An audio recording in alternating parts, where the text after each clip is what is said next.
and I can only see. Okay, there we go. Should be good. All right, Andy Ricker from Pok Pok, welcome. Thank you so much for taking the time out to talk to me today. I've been a big fan of yours as a restaurateur, as also a author and a pioneer of helping bringing Thai food and what I call un-Americanized Thai food to the world to see. And I just wanted to invite you here so we could talk more about things that are going on with your restaurant group, with the world today, and your future plans and how you feel about everything. So welcome. Great. Maybe we'll talk about some guitars too at some point. Yes, hopefully. That'd be cool. Yeah. If people didn't know, the way I got linked up with Andy was on Instagram, and I saw he put up, I think it was maybe a 50s or 60s Les Paul, and I commented on that. I was like, that's gorgeous. So yeah. We both are musicians in past. Well, one of us is a musician. One of us is a thug. We both love music.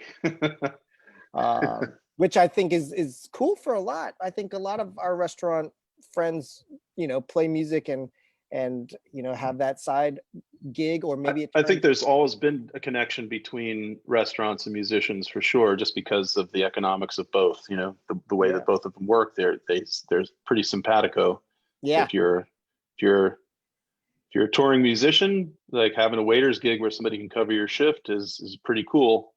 And if you're playing in a local band, grinding it out, like being the daytime dishwasher might work out well for you, so, or whatever. It's always been like, I've always had musicians around me when I was working in restaurants, and at various times, like when I ran a painting crew for a while, and we were all musicians. We were all Portland musicians. And then, opening the restaurants, I've always had, 2 or 3 people in the restaurants at least, and often more than that, who are musicians. Yeah, as long as you don't cut your finger when you're prepping some vegetables. Right. That was always the worry. Yeah. So how are things going with you? A few articles came out recently, actually maybe an hour or two after you and I confirmed doing this in the first place. So I'd love to hear how you're feeling and everything.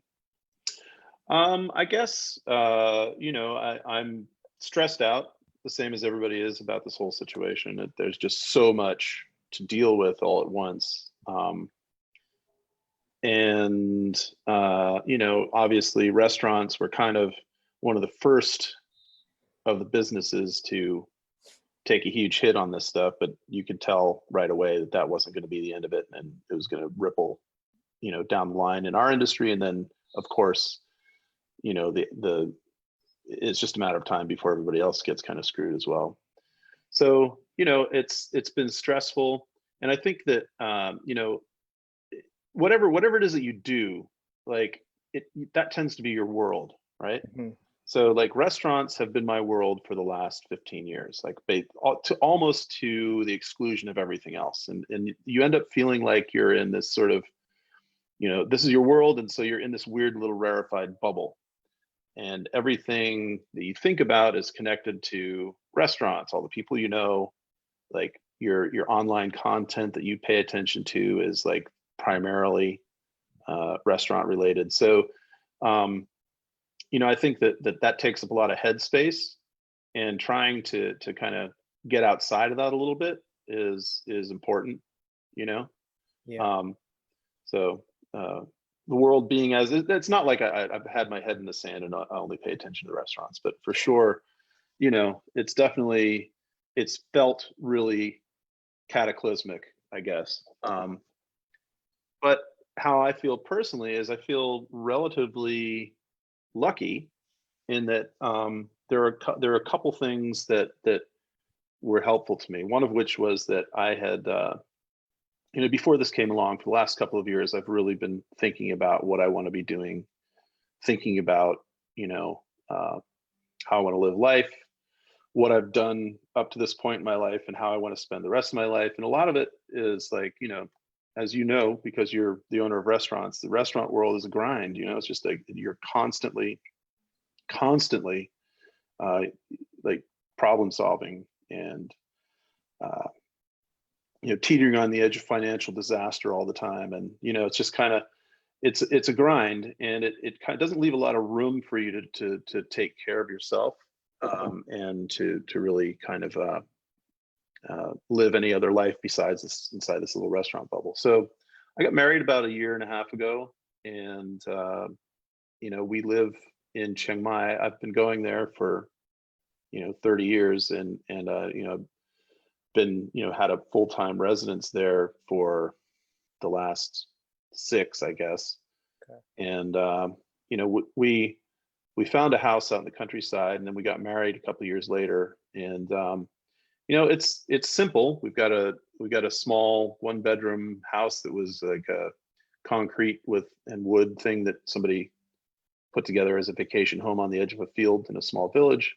And we've worked on it steadily for the last several years, just kind of making it more and more livable. And we've got a garden, and we've got ducks, and we've got cats, and we've got chickens, and we got geese, and we got snakes, insects, birds, you name Everything. everything. And a pond that has fish in it and stuff like that. So it's like, and while I'm there, I have a better life. Like, basically, I'm engaged. I have a partner. I'm waking up in the morning with purpose, things to do that don't revolve around, well, I mean, up until now, I've simultaneously been dealing with all the weird shit that goes along with owning a restaurant, but also, it's the opposite side of the world. So, Yeah. while we're sleeping in Thailand, everything's awake here, and vice versa. So, I can kind of I can take good part of the day and just like kind of concentrate on things that are more important to me, like cooking simple food, or working in the garden, or mowing the lawn, or spending time with the people that I know there, trying to be involved in the local community and stuff like that. And I've been longing to be there more. So up to the point where we were forced to close, I was already on the move to kind of like sort of start extricating myself from some leases and kind of shrinking things back. Over, probably I was looking at probably like a 3 to 5 year thing to get back to a place where there was just Pok Pok. So what this has done is really kind of, the barrel of the gun is turned the other way now. So it's like I'm basically staring down the wrong end of a shotgun here, and having to make moves really, really quickly. So, I mean, and the good news is that you, as a restaurant owner, you also understand that like, as restaurateurs and restaurant workers, we are good at adapting to situations and living in stress where you're having to make really quick decisions about stuff that is survival or not. It's not a comfortable place to be, but it's also pretty familiar. Yeah, it's just a little, it's just amped up a couple of degrees. So yeah, I think right when everything happened in the US around March, I was supposed to be in Thailand with a couple of my employees that work with us, who are awesome. And it just started the South Korea. We were going to go through Seoul, and that was code red. So we canceled. And then that week, it just started to feel more and more strange in even America. And right now in our town of Charlottesville, we only have like 197 cases. I don't know how many deaths, but we've been okay. But it was an eye opener that we had to get things fixed, and we had to kind of slow things down and figure out. So that first week or two, we had a POS that we've been working with for a while, which was fine. But then I quickly switched to Square to be able to just do online ordering quick. And we started with people could come in, place the order, walk out. Then we quickly moved to shutting the doors, locking it, curbside. And I'm very grateful we were always set up for takeout. And there's obviously a stereotype with any type of Asian food or ethnic food that takeout is the thing. And I felt kind of bad for the fancier restaurants that sold $45 plus steaks, that not as many people might want to get these fancy meals in a box. So I also feel very fortunate and lucky. But it was definitely an eye opener, because I'm sure, you had, was it 6 restaurants in total? about opening up? Yes. Yeah. So Um, there's 6 restaurants in Portland, and then there's one licensing deal in Las Vegas that we don't manage at all. So oh, okay. yeah. So, I'm sure, before COVID, there was, at least for me, a sense of, oh, this is going well. This is nice. This is happening a little bit. Maybe I could back off a little bit, but it was an eye opener. And I think, for you, just reading about, you know, or especially last night, if anybody has not seen the documentary about Andy and his restaurant group, it's called Farang, which means foreigner, or some type people say it's the blonde hair. Um, it's similar to West Africa, where they say Tubab, someone from away, but it's a great film. I loved it. I watched it straight through last night. My heart was actually like beating fast because I was so inspired by seeing his story. And one of the things he was mentioning was how obsessed he can get with certain things. He was an avid rock climber, a musician, and then when he got into Pok Pok, he opened that, and then some other ones that kept going and going, which is beautiful. And I kind of am, it's really eye-opening and refreshing to hear you say you're finding some peace by being in Chiang Mai, and stepping back a little bit, whether you totally wanted to or not as much, so that's it's kind of cool. Yeah. I mean, look, I've I guess you touched on something where, I also said, I think somewhere in that film, that this is what I'm going to do for the rest of my life. But I think, on the back of my head, I've always thought, well, that's what I think now. you Right. know, I have left things behind before. Um, and at the time I was making that movie, or I wasn't making it, the Vice was just following me around with a camera. They said, "Can we do this?" And I was like, "Sure," but I don't want to really, I don't have to worry about you guys. If you can do it fly on the wall style. And they said, "Sure, can you do an occasional interview?" And I was like, "Yeah, that's fine." But at that time, I really couldn't imagine doing anything else but what I was doing. Right. And but look, the world has changed pretty drastically in a lot of different ways. At that time, opening another restaurant was just a matter of, like, finding some more people who wanted to work, and teaching them what we knew, and trying to get them, set up, and finding the funding to do it, which was basically just pulling it out of the other businesses. I just kind of like, Yeah. I don't have any investors or anything like that, and I also don't have any money of my own before this. So this has all been kind of like built on, take the money out of the business and put it right back into the business, Yeah. and just have enough to stay alive for the rest of it. But you know, the world changed before we got to COVID, before we got to where we are. That, like, the restaurant world was really, in a problematic place, with pay inequality, a lack of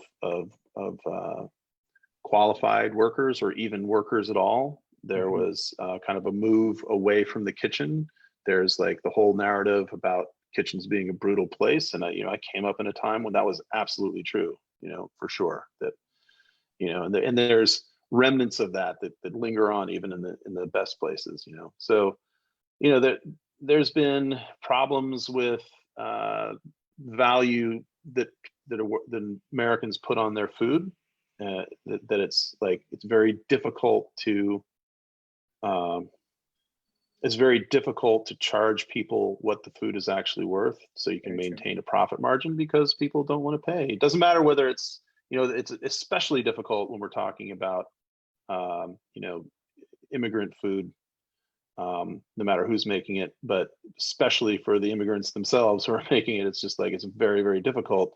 And it's, we could go on, we could have a whole conversation about that, but it's not just that Westerners won't pay for it. It's the immigrant communities themselves won't pay for it, Right. because it's not, it's, you know, uh, the cost of food in dollar amounts in places where people come from are relatively low. So when you come to the Mhm. United States, and but the problem is, of course, that if you're if you came from Sonora and you're making the food from Sonora, and you're trying to sell to your community, there's support, but you're in this place where the community will support it to the extent they can.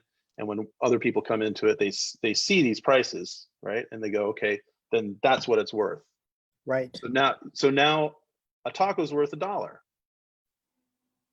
And then people are just like, so that's what it costs. And how dare you charge $2.50, which is probably not even enough, right? Right. And I was and thinking, so, sorry. yeah, you go ahead. Yeah.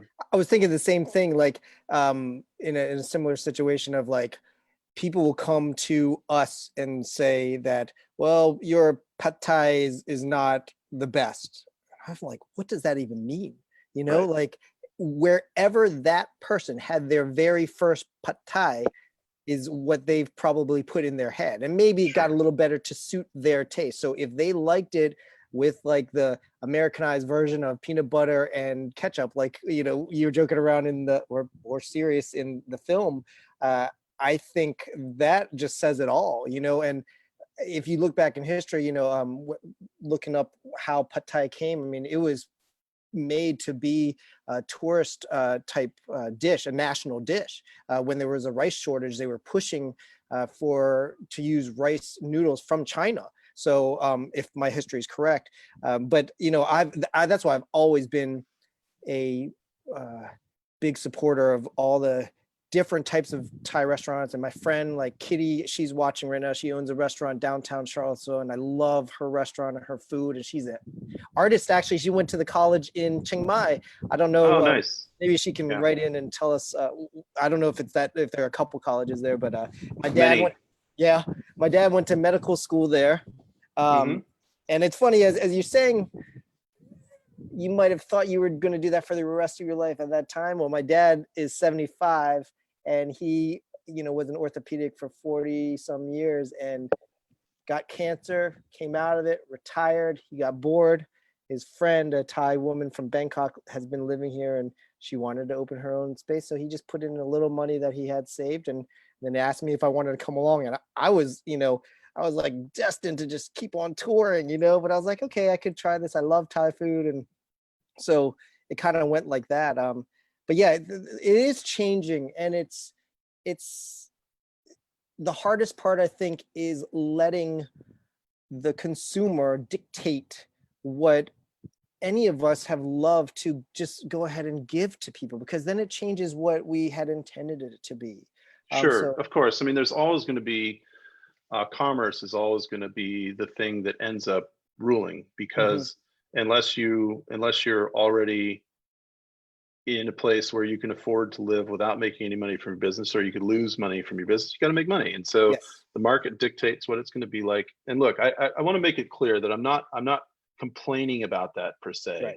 Like, oh, woe is me. Like that's not the point. The point is that, as these various different difficulties of running restaurants kind of became more and more amplified, it became more and more difficult to do restaurants per se. And it's like sort of the thing that I loved about restaurants, which was this idea of, especially at Pok Pok, where I strove to kind of go, look, here's this food, and I want to present it in a way that's not not too expensive, because it shouldn't be that expensive.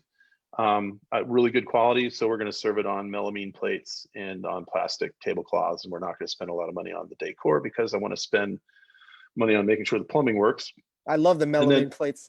Yeah, and then also keep it in context of what it really is like at the places that I've been to, and not try to elevate it. Excuse me. But I mean, of course, the market is what the market is, and there's all these things that happen that make it more and more difficult for you to deliver the thing that you want to deliver. And then you're forced to make changes because you want to stay in business, right? At some point, you're kind of like, okay, well, I don't want to compromise on the quality of the food. Like, I'm still going to buy, hormone-free beef that's been raised at, we're going to use Carlton Farms pork, and we're going to use, Mary's chickens, and we're going to try to like really, use good quality product, because as a chef, I feel it's my responsibility and a cook to make sure that we're using good quality stuff. And I don't love like trumpeting from the top of the hills, look at this cool stuff. It just should be that way, right? Yeah. But you get to a place where you're kind of like, well, I want to do that. I want to pay more than a sustainable wage. I want to pay a wage that allows people to have some sort of decent life, and all that stuff costs money. And if you're not allowed to charge more than $14 for a bowl of cow soy, you kind of like, something's got to give. And you have a choice as a business owner. You can say, well, I'm going to make that compromise because I want to stay in business. Or you can say, look, I'm not willing to compromise, and then you can lose your ass and go out of business without, out of your control. Or you can consciously say, listen, this isn't working for me. I'm at some point, you keep getting closer and closer to this point where you're like, I can't charge enough, and I'm tired of trying to fight about that with people, especially given, the fact that I'm this white dude, and like, is it right that I can ask people to pay that much money when the people who, I learned this from can't? Is that right? And the answer is no, it's not right. And you get to a point where you just like, all these things kind of like start coming into them. And, I was reaching that point, before COVID hit. And the only way that I could see getting out of it was to kind of like slowly divest myself of what I have. I was really lucky to have some sort of clarity at a long time ago. When I was a painter, I was busting my butt being a house painter. And I could see that owning property was kind of like your key to basically being able to survive in situations that you can't when you're a renter, and that it builds value for you in the long run. That equity. And so I was able to leverage the house that I was living in. Back then, buying a house in Portland was dirt cheap, and you could do it on a painter's wage. And I was able to leverage that into and like kind of like go over spend a shitload of money that I didn't have on credit cards and stuff like that, and get this place, right? So I had this thing, and that was what kind of gave me the courage to say, like, if this all goes down the shitter, there's still a way for me to not, to not be completely screwed. Yeah. And that gave me the courage to do the other stuff that I ended up doing. But, now I'm in this place where I'm just kind of like, and I did an interview with this woman here in Portland named Karen Brooks, who I've known forever. She's our only food critic, really, I guess. She ended up. I want to point something out to people out there who are not familiar with the media, the way it works. You don't get to choose what the headline says when you agree to do an interview or a story or anything like that. That's the writer doesn't get to choose it either. It's usually the editor. And their main job is to make sure the shit sells. So in this particular case, it's like, my question was, should Pok Pok exist? And they chose that as the headline. And fair enough. In this case, I agreed with that idea. It's like, at this point, I've reached a point in my life where it's not clear to me that Pok Pok should go on, even if it could. Right? I think all these factors add up to this really big question mark for me. And if it does go on, it's got to be something different than it was before. Because we can't go back to what we were doing before. We just can't do it. There are too many. It's fraught with too many problems on all levels. And I don't know what the answer is for all this stuff. But if we come back, then it's going to have to be as some sort of model where the front and the back of the house have an equitable living, equitable wages, that everybody's getting paid enough to live, not just survive, that there's enough of a profit margin that I can live, right? And that in case the HVAC system blows up, we can pay for it, right? Because that's not a fixed cost. That's not something you can calculate. That's just something that comes, and it comes right out of whatever profit you got. So all those things have been weighing on me for a couple of years now, and I really, like, in a way, this is a really long way around to get back to the very first question you asked me, which is how am I doing? The in a way, the collapse of everything due to COVID is almost in kind of this weird way a blessing in disguise. Almost. Yeah. For me, right? I mean, and that's why I consider myself so lucky, because for other people, this is a complete fucking disaster. And like, recovering from this is going to be brutal. And the people who worked at Pok Pok, the 150 or 160 people, like, that don't have a job right now, like, it's devastating. And I can't, and the fact that there's not much I can do about it is really makes me feel a bit helpless. So, it's a very conflicted place to be right now.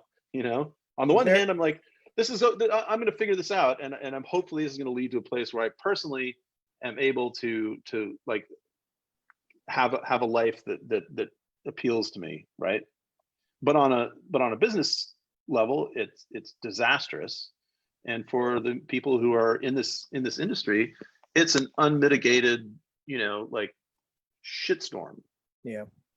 I think I'm in 100% agreement with you. And one of the things that has been weighing heavy on my mind, and I don't think people see it when they see me. Well, now we have masks all the time, so no one can actually see my expression as much. But I tend to smile all the time. It's handed down from the Thai culture, land of smiles, as you said.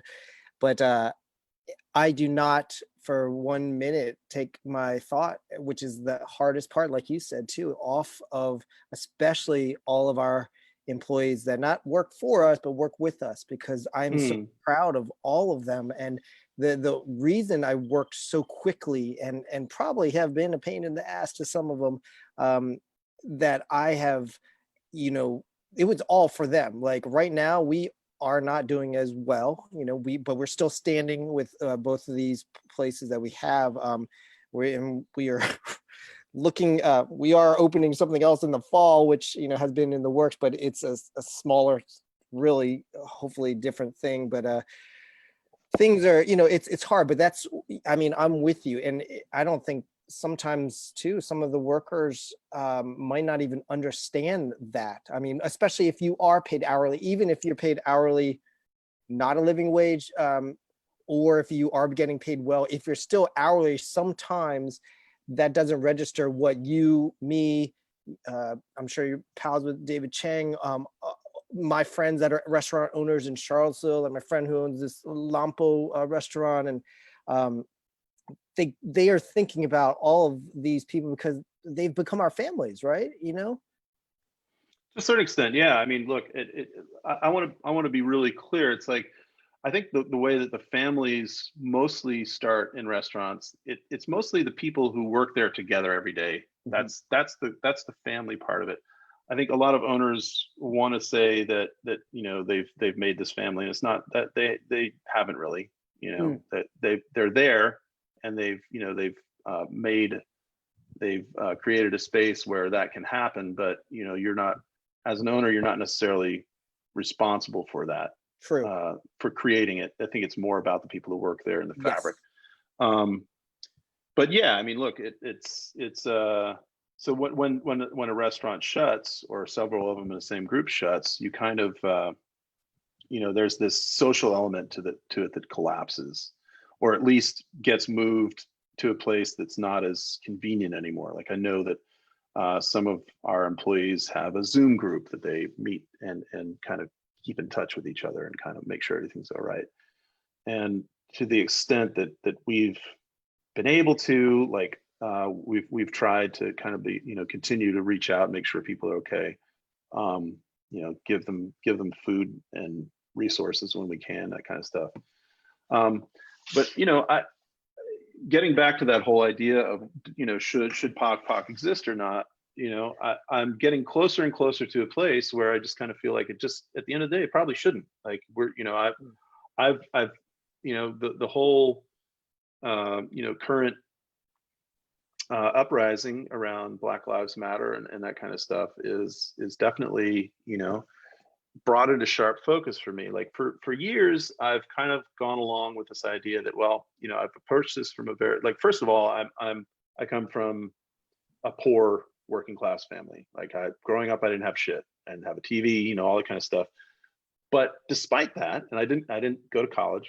I almost went to Boston University. I got accepted, and I would have had to take all these grants and go into debt and kind of stuff like that. And my parents didn't have any money to give me to do it, so I didn't go. And I've just been working my whole life trying to do this thing. Now, despite the fact that I started out in this sort of economically and educationally compromised position, I've been able to, just by dint of putting in the work and bootstrapping it and that kind of stuff, I have managed to rise to a middle class living. I've managed to achieve certain things in my life, and I was able to do that because I am who I am. Like, it wasn't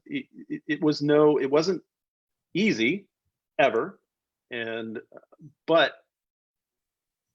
it also was a hell of a lot easier for me to do it than somebody who was Black or Hispanic or Asian or any kind of what has been called minorities, in the past, like, which is a bad way of putting it, right?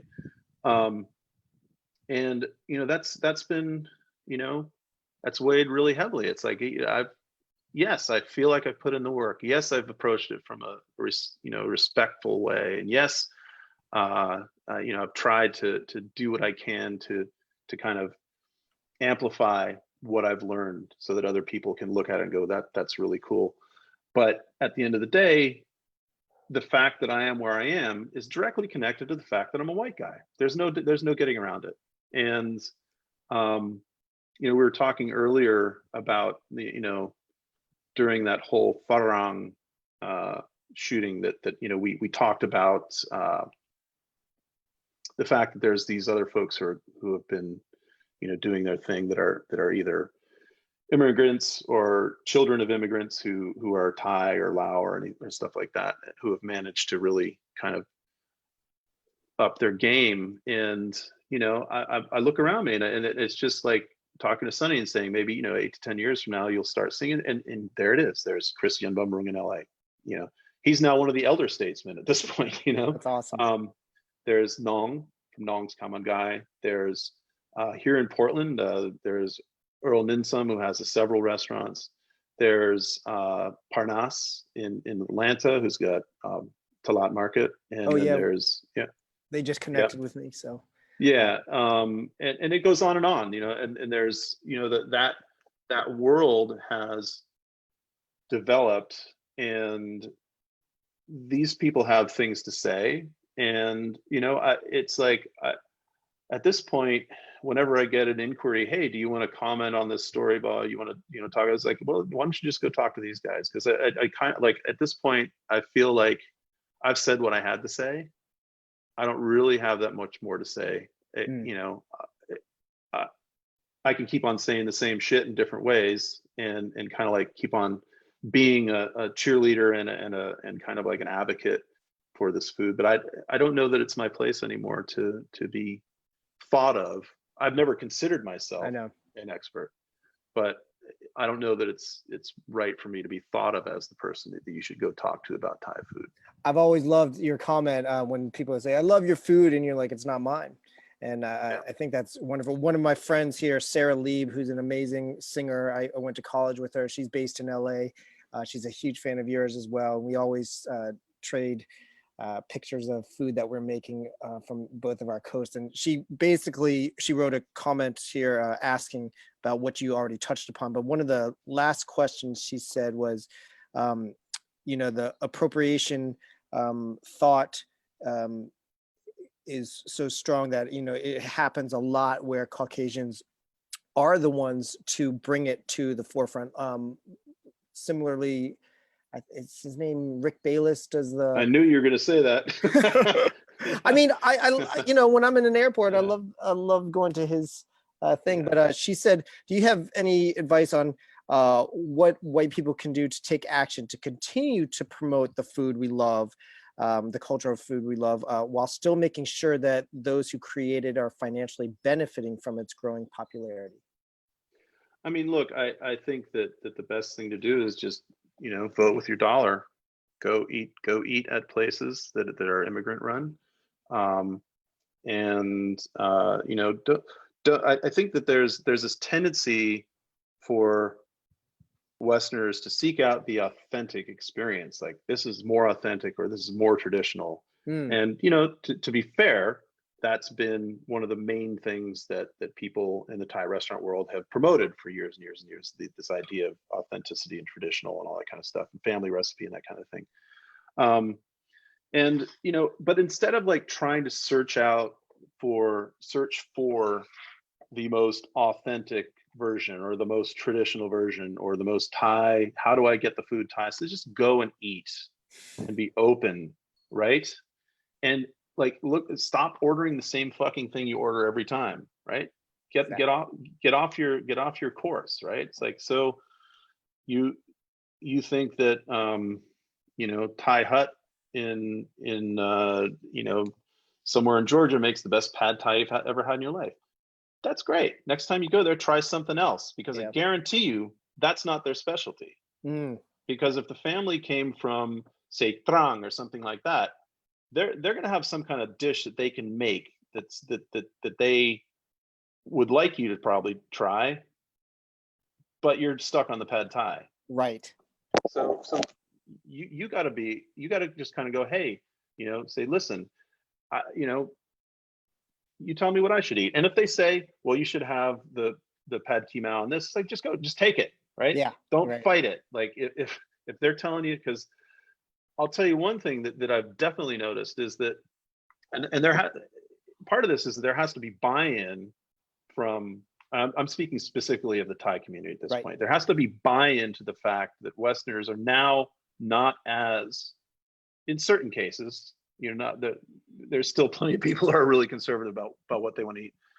But overall, generally, I would say that Westerners are more open to eating things that they weren't before. So if the Thai restaurant operators trust the fact that Westerners will be willing to try different things, and Westerners are willing to trust that the people who are cooking the food for you are cooking food that they think is good, then you end up in a place where people who are selling the food feel more comfortable selling food that they thought 10 years ago they couldn't sell.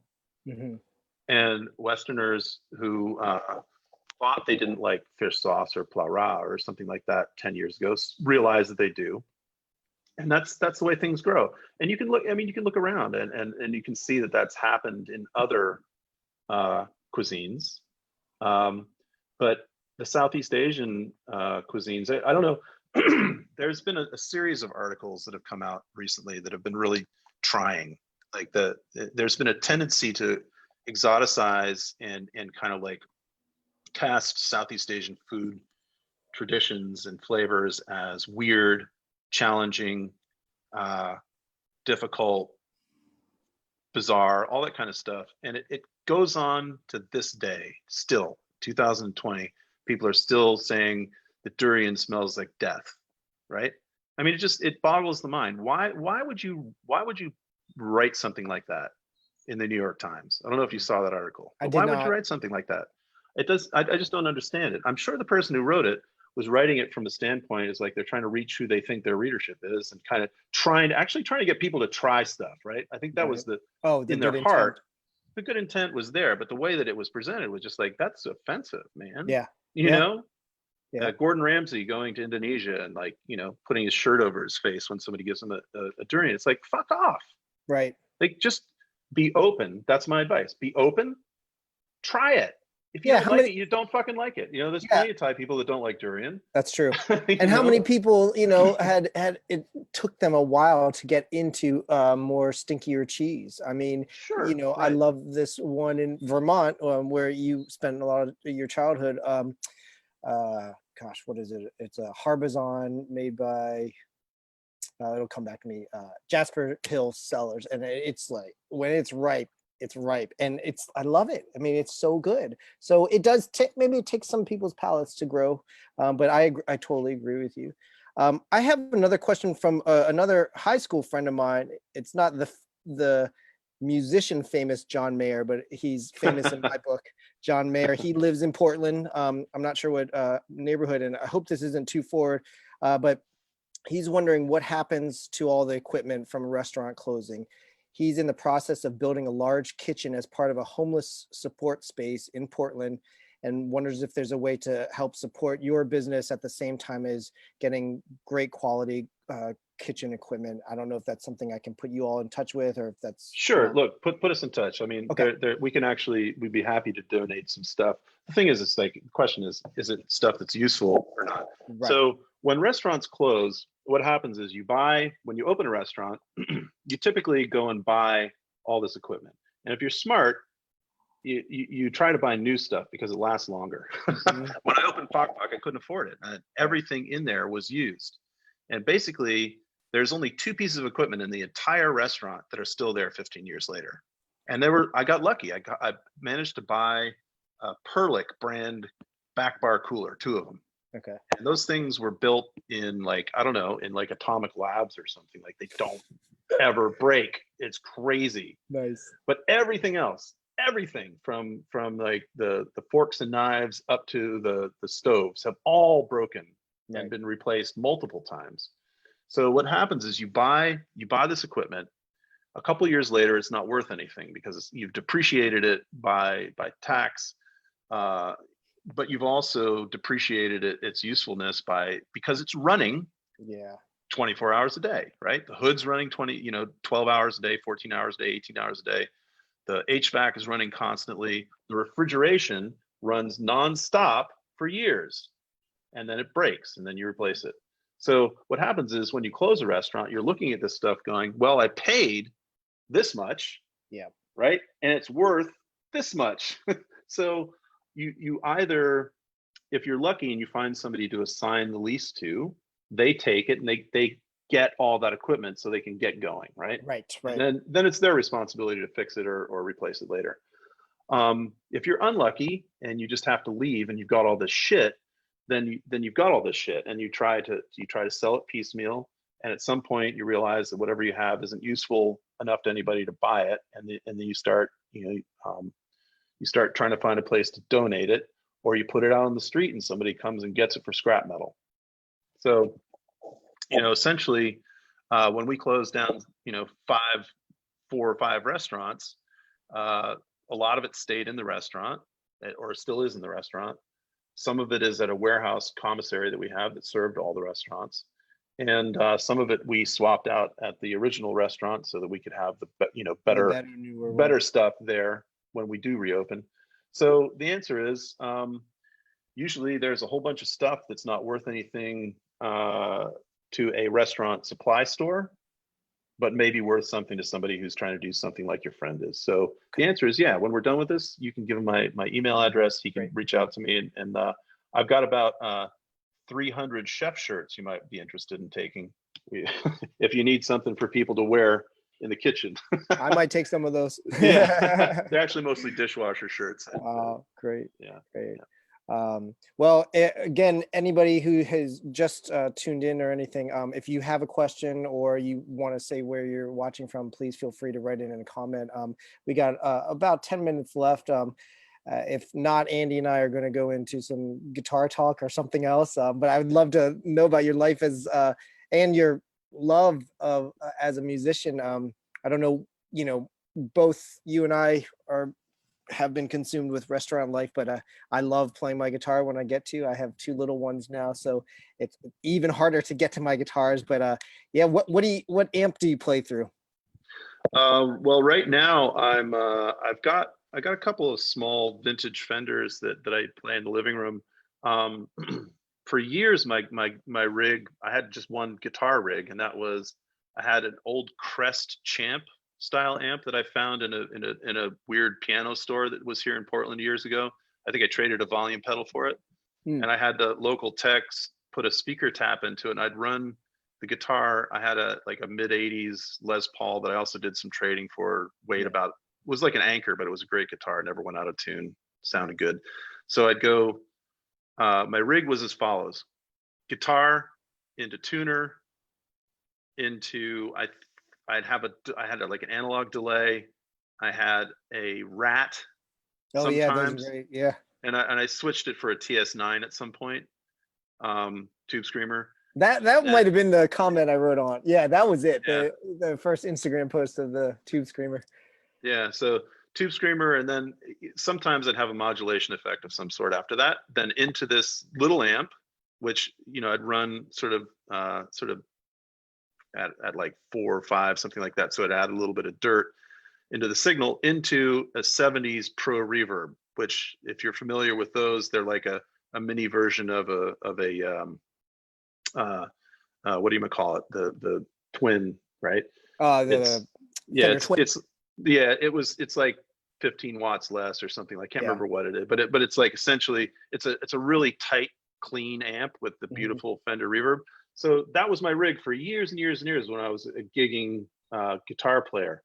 And then my other rig for years was when I was a bass player. I was more of a bass player than a guitar player. Okay. Was a mid 70s Fender P bass that I got at the local store. I did a bunch of trades. I think I traded my crappy Ibanez sound gear and something else that I found at a pawn store for it in like 1995.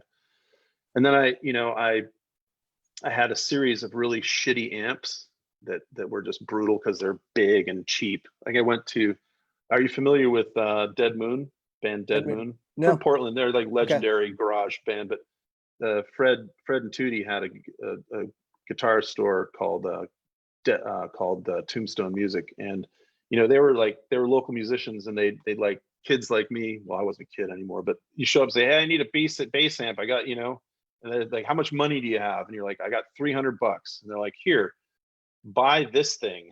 And so I did it. But eventually I made a little money, and I bought myself like an SWR head.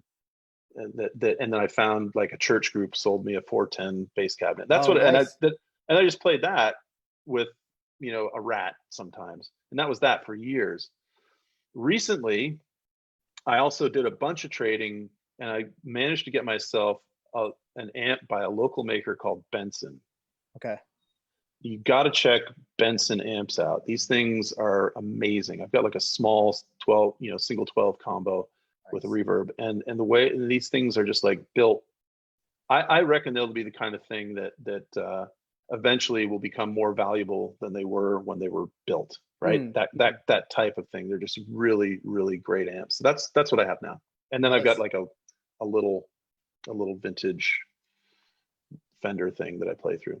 And do you get some time to play now? I mean, or have you always every kept now up and with then? it? Yeah. Every now and then, like right now, I'm surprisingly busy trying to, close 5 or 6 restaurants and rebuild one that's been through the ringer, and kind of just, there's just a lot to do. And there has been for the last, I'm working full time every day, carrying shit around, building stuff, wheeling and dealing, just trying to get straight. So playing not as much as I do, and playing bass, which is the thing that I really love, has never been something that I've been able just to sit on the couch and do. I need to be in a band, because for me, bass playing is about connecting between the rhythm and the melody, and it's really hard to do that just sitting on the couch. I guess you could play along with the record or something, but that personal connection is like no other. I teach huge at a small private school in Toronto as well, just 2 days a week. And when COVID happened, we went to Zoom, and it was an ensemble. Like it was, and they, they're 14, 15, 16, 17 age group, and they were really good. And when we got on Zoom, it was like, how, the internet connection, you can't play together. It's just, unless everyone had true fiber internet. And so we started doing like tracking and sending it, and that was okay. But that personal connection, it's really important. Yeah. It's really important that play, like, not only has restaurants consumed my entire life for the last 15 years, it pretty much ended the possibility of playing music. like in that kind of setting, because Yeah. there's no time. For years, I tried at the beginning to stay playing music, but it was like, we got to practice next week. And I'm like, I'm sorry, I have to go to New York. Yeah. Or like, I can't, I've got to work service tonight. I just can't do it. And, after a while I was just like, you know what, this doesn't work anymore. Yeah. And you feel bad. You're letting that group down, but then it's just hard. There's also a catharsis you get from playing music in a band, in a practice space, but also, of course, live. That there's nothing like it. Like, there's just like, and I was never in a band that was kind of like, super technically amazing, like musicians where somebody could turn around and say, hey, play the fifth on that route, right, or whatever. It's like, I don't even know what that means, but like, I just made that up. But that is kind of something, right? Yeah. I wouldn't know what the hell they were talking about. I'm like, I don't know. I can't read music. I know where I am on the when I look. They're an A, and I know how to do it. But for me, like, playing was always this a pretty raw experience. Like, it wasn't like, oh yeah, it was like, I hope I don't fuck this up. And when you get to a place where you can really do it, you just get into this space where you're just kind of like, you're not worried about that anymore, and you're just trying to make the song work. Yeah.